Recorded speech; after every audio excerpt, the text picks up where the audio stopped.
دادگاه تجدید نظر یا کاساسیونی در روسیه روز 13 سپتامبر سال 2023 در پی بررسی دیگرباره پرونده ساکن شهر سرپخ ولایت مسکو الکساندر سیومین را با جرم تجاوز و قتل وحشیانه دخترچه 5 ساله توجیک هویدا تلوزاده به حبس عمرباد محکوم کرد.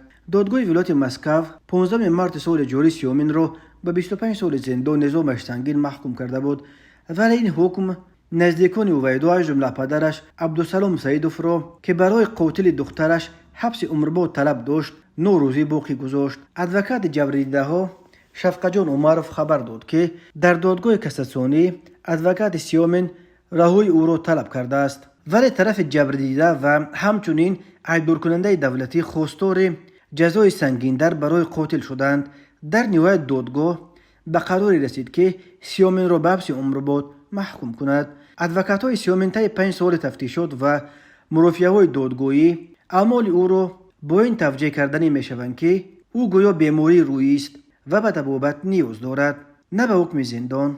عبدالسلام سعیدوف پدر هویدا گفته است که قاتل فرزندش اکنون جزای سزاوار گرفت و او فکر می‌کند که اکنون روی دخترم شاد شد. او به همه هموطنان برای پشتیبانیشان از خانواده آنها در طول این 5 سال اظهار سپاس کرد.